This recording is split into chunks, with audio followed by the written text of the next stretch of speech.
La jornada escolar extendida debe ser, por supuesto, la parte sustancial de la reforma de la educación en la República Dominicana. No solamente por los costos, que son altísimos, sino también por la parte de la reforma curricular, que necesita, obviamente, la educación pública dominicana. Por eso estamos tratando de entender cómo es que las autoridades van a poner en práctica una jornada escolar extendida que sea asumida por la comunidad educativa, por la familia, y al mismo tiempo que sea entendida por la sociedad. Hemos invitado este día a Juan Miguel Pérez, que es un especialista, es sociólogo, pero además fue director de secundaria en la parte educación secundaria general del Ministerio de Educación durante 2 años y actualmente también es profesor en la Universidad Autónoma de Santo Domingo. Juan Miguel, ¿cómo valoras la propuesta de jornada extendida que está poniéndose en marcha por parte del gobierno del presidente Danilo Medina como parte de lo que ellos han llamado la reforma, la revolución educativa? Bueno, en primer lugar, habría que destacar varias cosas para ponderar la valoración que pudiéramos hacer en lo adelante. Sí. La primera es que es un programa todavía que apenas inicia y entonces las evidencias del impacto que ha podido producirse en el sistema educativo es relativamente precoz aventurarse a hacer un análisis del hecho consumado, porque todavía está en un proceso de instalación. Lo segundo, tú sabes que comenzó en el 2011 con Josefina Pimentel, ¿verdad? Sí. Y que del 2011 hasta el 2016 van 5 años. Sí. Lo que sucede es que se inició con muestras, primero de 22 centros, luego se fue progresivamente estableciendo, pero todavía el impacto como tal dentro de una generación requiere por lo menos 5 años de que se consolide. Lo segundo, y es lo más importante, es que todavía no está haciendo uso de todo el parque que requeriría el trabajo. Es decir, por ejemplo, el currículo, es decir, estamos en una jornada, en una decisión política que tomó de sorpresa al sistema y a sus capacidades instaladas. Entonces, para ensanchar esas capacidades necesariamente había que comenzar por una revisión y una actualización curricular. En el caso de la actual revisión y actualización curricular, que no es una reforma curricular, sino es tratando de poner, de actualizar lo que fue un mandato del Plan Decenal del 2008, de poner el currículum por competencias, o sea, a través del enfoque por competencias. Esa es, vamos a decir así, la actualización. Y la revisión es todas aquellas tecnologías de enseñanza, aprendizaje, que desde el punto de vista pedagógico han sido renovadas en el mundo y en tal sentido requieren una inclusión dentro del currículo. Lo otro tiene que ver con la reforma del sistema educativo, es decir, ahora mismo estamos pasando hacia una transición en la que se considera el sistema educativo por 3 niveles, inicial de 0 a 5 años, primario de 6 a 12 años y de 13 a 18 años la educación secundaria, es decir, que estamos a la primaria, que antes tenía 8 niveles, estamos poniéndole 6 cursos, 6 años, exactamente. Sí. Igual a secundaria, que sube de 4 niveles, 4 cursos, sube a 6. Cada uno de esos niveles, inicial, primaria y secundaria, tienen 2 ciclos cada uno de 3 años. Entonces, esa reforma también implicaba una readecuación de los contenidos y la enseñanza, porque hay un mandato más preciso de parte del currículo en cada uno de los ciclos. Es decir, cada ciclo cumple con una función para la formación de acuerdo a las capacidades que se supone se desarrollan en las diferentes edades que se van dividiendo. Pero sobre estos acuerdos hay unas decisiones políticas del gobierno y en particular del presidente de la República, como resultado, por supuesto, de poner en ejecución el 4% del Producto Interno Bruto para la educación. ¿Hay alguna coordinación entre la decisión política más todos aquellos acuerdos de la reforma educativa que implica la parte curricular? Así es. Mira, ese es uno de los problemas con los cuales la política no necesariamente puede abstraerse de las políticas. Es decir, la política tiene que tomar en cuenta qué de lo que yo tengo puede asumirse para lo que yo quiero, ¿no? Y el sistema educativo, que acarrió por muchos años vamos a llamarle diplomáticamente, una inobservancia de parte de la sociedad y de sus actores políticos, pues arrastraba un pasivo sumamente fuerte, ¿no? En todos los sentidos, en todos los dominios, teniendo por supuesto como el principal indicador el bajo rendimiento en el desempeño estudiantil de los estudiantes, ¿no? Y eso está avalado por parámetros internacionales. Entonces, primero teníamos nosotros que evaluar, antes de lanzarnos en un proyecto nacional, ¿no? ¿Qué inventario podríamos nosotros hacer de déficit y haberes, ¿no?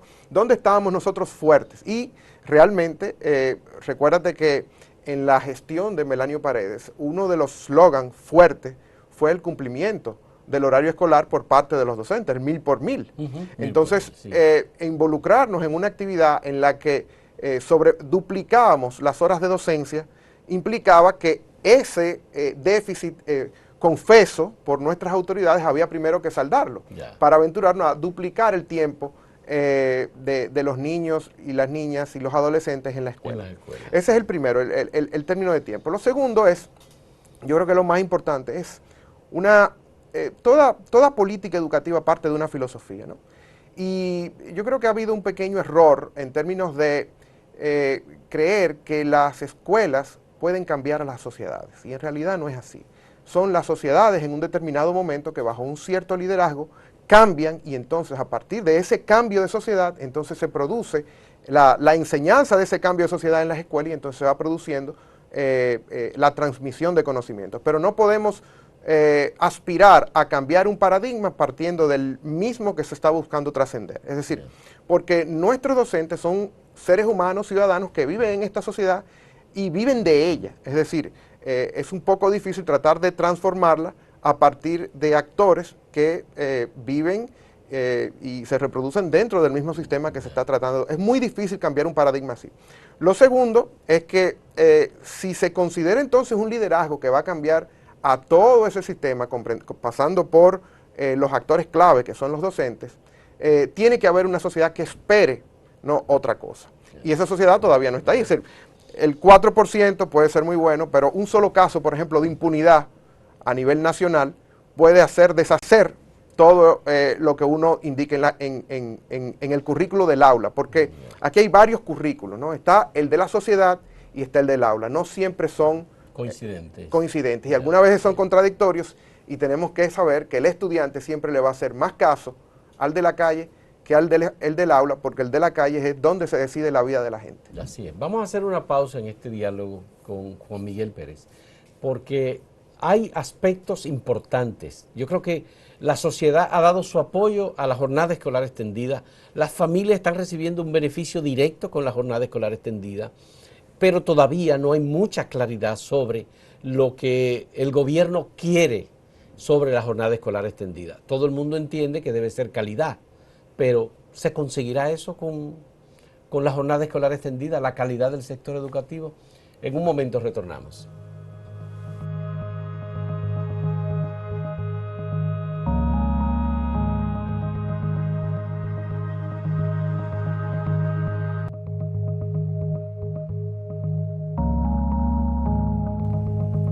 Juan Miguel, invirtiendo recursos y tiempo, ¿conseguiremos mejorar la calidad del sistema educativo dominicano con la forma en que estamos poniendo en marcha la jornada escolar extendida a nivel general? Mira, cuando uno hace estos análisis siempre tiene que actuar de manera comparativa, es decir, qué se pudo hacer que no se hizo, para evaluar un poco si lo que se está haciendo fue la mejor opción. Si teníamos un presupuesto de 50.000 millones de pesos, supongamos, ¿no? Como era más o menos el que se tenía, y ahora lo duplicamos a 100.000 millones de pesos, un poquito más ahora. Ahora es más. Sí. Exacto. Pero ¿qué sucede? La jornada extendida está tomando lugar, o sea, escenificándose en espacios que antes servían doblemente, porque había una jornada, una tanda matutina, una vespertina y a veces incluso una nocturna. Y estábamos claros de que era una situación no ideal para el aprendizaje, sobre todo las nocturnas con los problemas de energía eléctrica, seguridad, etcétera. Bueno. Pero ¿qué sucede?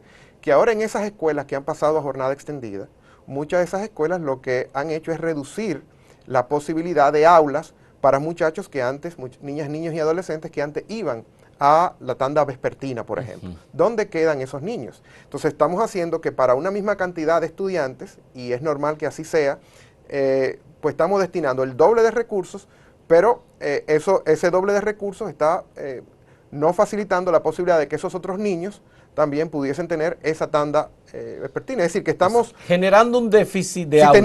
Y si teníamos un déficit en términos de la inversión por niño con 50.000 estudiantes, tenemos que, con 50.000 millones de pesos, tenemos que saber que esa duplicación, eliminando una tanda, va a tener, por supuesto, va a arrastrar también un deterioro en la calidad del gasto por estudiante. Eso es por ese lado. En realidad, donde habría que basarse, yo siempre digo que el problema, cuando le criticaron aquella vez al presidente Fernández el tema del 4%, yo creía que era no solamente justificado, pero tenía que hacerse acompañar, o sea, salir un poco, o que no fuese el indicador economicista del presupuesto lo único. No, pero él planteó el argumento de la calidad de la educación. Es correcto. Él decía que lo importante era la calidad de la educación. Así es, que pasa necesariamente por tener más recursos. Sí, claro. Exacto. Entonces, donde tal vez hubiese podido ser diferente la inversión fue de consolidar lo que ya estaba, es decir, consolidar la jornada matutina, consolidar la jornada vespertina, consolidar la educación de adultos, que era esencialmente la jornada nocturna o sabatina, ¿no? Y luego, ya uno habiendo agotado exhaustivamente, con calidad, ¿no?, nuestras posibilidades, siendo un país pobre, poder entonces lanzarnos a un proyecto un poquito más ambicioso, como lo es jornada extendida, porque eso implica muchos elementos, ¿no?, que van desde qué hacer con los niños. Te voy a poner un ejemplo muy concreto.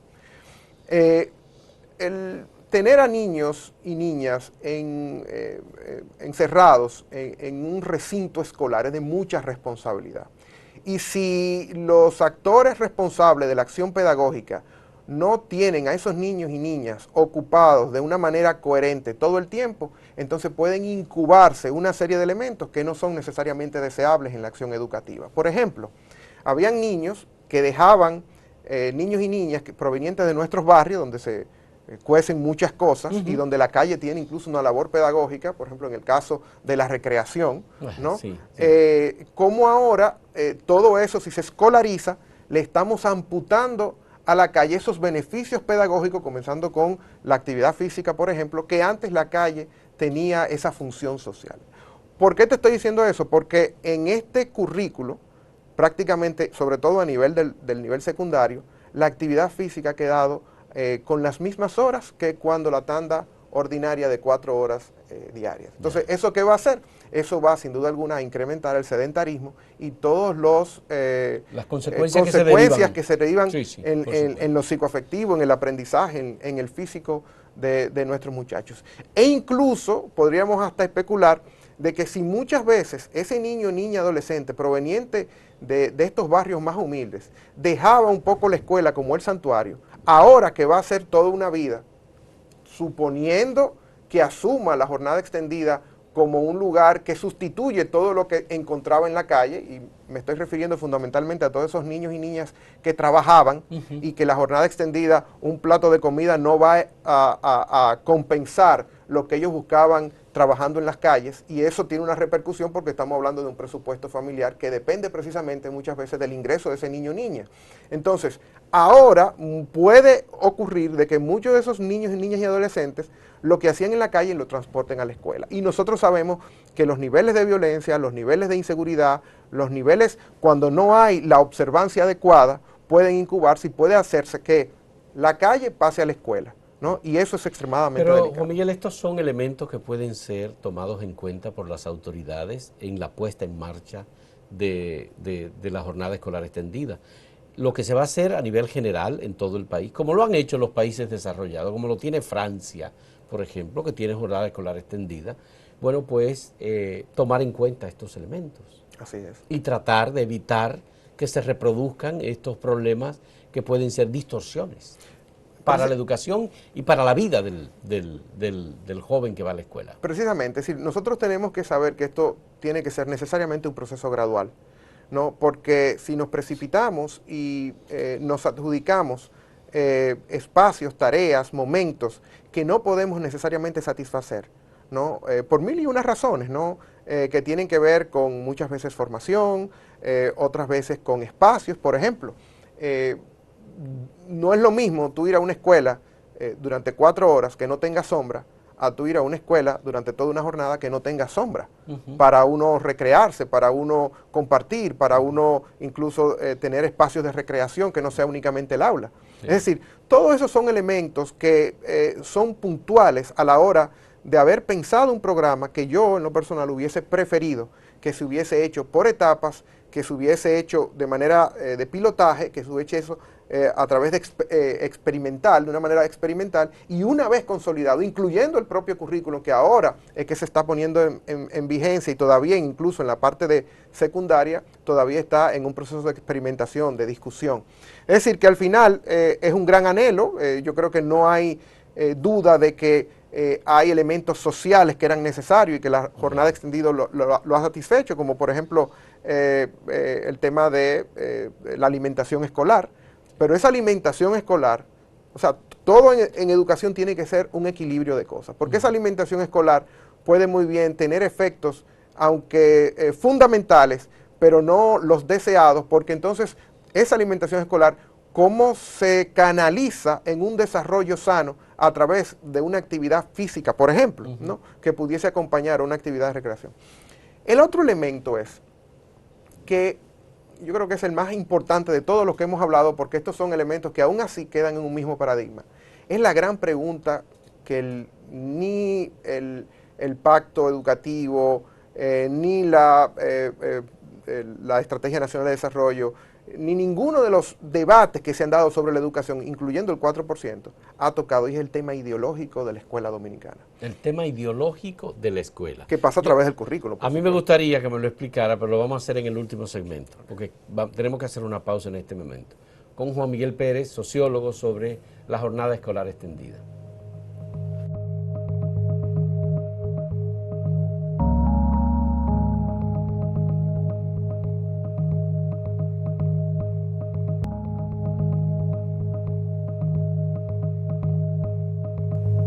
Miguel, ¿qué representa como desafío el tema ideológico de la educación dominicana? Mira, no hay tema más político y donde las ideologías aparentemente invisibles o inexistentes reaparezcan que el tema de la escuela, en cualquier sociedad. En la educación dominicana, lamentablemente, esa discusión no ha existido. Y no ha existido porque existe una ideología conservadora, es una escuela conservadora. Es decir, ¿cuál escuela queremos? Exactamente. No, y sobre todo, no cuál escuela queremos, qué escuela queremos para el ciudadano que queremos. ¿Qué escuela es necesaria para el ciudadano que queremos? Ese ciudadano que queremos todavía está por discutirse, ¿no? No se ha planteado. Te voy a poner varios ejemplos. El primero es, nosotros tenemos una escuela que esencialmente sigue patrones de la clase dominante. Sigue patrones en lo religioso, sigue patrones culturales de las clases dominantes, pero también premia los saberes que de antemano son de posesión casi exclusiva de las clases dominantes. Es decir, ¿cuáles son los saberes que se desarrollan más en nuestros barrios humildes, ¿no? El cuerpo, las artes, y esos son saberes casi anecdóticos en el currículo dominicano. Es decir, son saberes que no tienen el coeficiente de puntuación que le imprime en el veredicto escolar justicia a quiénes son esos muchachos que entran. Y aún que no desdeñamos los otros saberes de las clases dominantes, el español, la dicción, por ejemplo, las matemáticas, el cálculo, no menos cierto es que es una acción pedagógica de entrada no desdeñar esos otros saberes. Ya. Pero es un tema de alta política y es un tema relacionado con el currículum. Y altamente pedagógico, sí, porque es una estrategia, porque ¿qué pasa? Que esos muchachos sienten que la escuela no es sus vidas, que la escuela es algo muy aparte, que podría ser como ponchar una tarjeta en el cual ellos pensarían que hay que hacerlo porque hay una obligación, pero sin preguntarse mucho si esa acción realmente tiene alguna repercusión en su diario. ¿Y cómo se puede resolver el tema ideológico de la educación?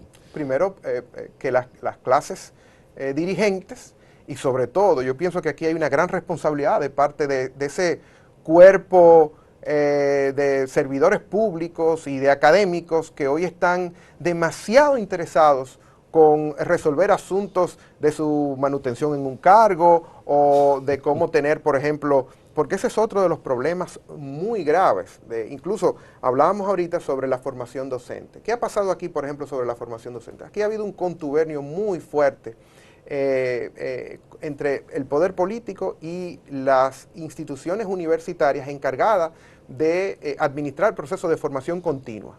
Es decir, que vamos a suponer, mañana hay un programa nuevo, jornada extendida, y ya están las universidades privadas buscando cómo ofrecerle al ministerio, sin no mucha fiscalización de parte del ministerio, programas de formación continua para ellos. Y ha sido catastrófico, es decir, ha sido catastrófico porque lo que ha prevalecido es el interés. Ha prevalecido el interés de parte de los ofertantes y el contubernio de parte de los demandados. Entonces, ese es un grave problema. Por eso, lamentablemente, en nuestro país, la academia no ha sabido jugar el rol, porque ha estado interesado muchas veces más por su financiamiento que por generar precisamente preguntas críticas que son fundamentales sobre el sistema educativo. La UAS, Juan Miguel, la UAS aporta, creo que es el 54 o el 55% del personal del magisterio de la educación dominicana. Incluyendo la universidad, por supuesto, autónoma. Eso también incluye la universidad autónoma. No, ni hablar, o sea, yo me estoy refiriendo... Yo pensaba que tú hablabas de las universidades privadas. No, en general, el sistema educativo en general, te reitero, por dos situaciones. Sí. El problema del contubernio, ofreciendo programas que no tienen la calidad que anuncian ellos tener, y eso a su vez no teniendo el respaldo o la fiscalización de parte de las autoridades públicas, y por otro lado la insuficiencia o mediocridad de los académicos que tienen que ver con lo educativo, de precisar las preguntas, interrogar, interpelar al sistema en sus cuestiones fundamentales y no sencillamente en las formales que todavía pueden tener todavía un tiempo. Bueno, volvemos a un tema que ya lo habíamos preguntado antes. ¿Vamos a conseguir calidad de la educación con esta jornada escolar extendida, con esta inversión, con el esfuerzo que está haciendo el Estado dominicano y con el magisterio que tenemos, que debe también revolucionarse? Bueno, hay pasos que se dan, ¿no? Esos pasos no necesariamente son los mejores. Yo siempre he dicho que muchas veces nosotros sobreestimamos lo que hacemos en detrimento de subestimar lo que hubiésemos hecho diferente, ¿no? ¿Quién estaría en contra de un programa de jornada extendida? Nadie. Prácticamente nadie. ¿No? Es igual que aquella pregunta que se hacía, bueno, ¿quién está en contra o no del metro? Nadie. Ahora, la pregunta podría ser diferente. ¿Usted estaría a favor de que se hicieran otros mecanismos para transportar a la gente con estos costos, etcétera, que el metro, por ejemplo? Ya la cosa cambiaría en la respuesta. Entonces, yo creo que nosotros tenemos que decirnos, en primer lugar, hay un problema de carácter curricular que hay que resolver y que no es esta revisión o actualización que se está haciendo que lo va a hacer, ¿no? Hay un problema de rechazo de la escuela como tal. Tenemos que hacer una escuela mucho más adaptada a lo que son la inmensa mayoría de quienes se sirven de esa escuela, que son las poblaciones humildes. Sí. ¿No? Eso es lo primero. Y lo segundo, tratar de llevar este proceso de acuerdo a nuestras propias limitaciones, ¿no? Y de acuerdo a nuestras propias fortalezas, ¿no? Porque nosotros tenemos una fortaleza como tal instaurada de un sistema educativo que hoy constituye la institución más importante del Estado Dominicano. Y además la mejor valorada en el sentido del desempeño del gobierno. Antes el Estado era donde existía un destacamento o una estafeta de correos. Hoy, donde no hay nada más, hay una escuelita. Y eso es sumamente importante. Bueno, de hecho, en todos los países del mundo, la educación inicial es usualmente asumida por los poderes locales. Pero como los poderes locales no cuentan con el prestigio que cuenta hoy en el país el sistema educativo, entonces hasta ahora eso ha sido un híbrido con instituciones ad hoc y con el prestigio del sistema educativo. Te voy a poner un ultimito ejemplo de ese prestigio. En un país donde las instituciones tienen tanto descreimiento público, ¿no? El trabajo que ha hecho, por ejemplo, Ansel Checker en la unidad de pruebas nacionales, ha hecho que aquellos problemas que teníamos hace 5 años de fraudes, etcétera, hayan sido prácticamente resueltos, ¿no? En términos de lo que eso genera y cómo la gente va. Que sea un mecanismo, bueno, ahora hay una reforma en la cual solamente habrá prueba evaluativa como Evaluativas, tal nada en más. cuarto de bachillerato y la otra será diagnóstica. Pero esos son las fortalezas que tiene el sistema. Yo lo que creo es que tiene que tener un comedimiento, ¿no?, a la hora de implementar estos programas y sobre todo que tengan un contenido radical a lo que está para que sea digno de llamarse revolución. Pues de todos modos, Juan Miguel, es una oportunidad que tiene la sociedad dominicana, es una oportunidad que tiene el Estado dominicano. Y nos desafía, nos exige. Exactamente. Nos Y exige. podemos profundizar esa revolución educativa desarrollada ahora por el gobierno del presidente Danilo Medina. Muchas gracias a Juan Miguel Pérez por aceptar este diálogo y por ofrecernos su punto de vista sobre la jornada escolar extendida. Y gracias a ustedes por la compañía también en este diálogo.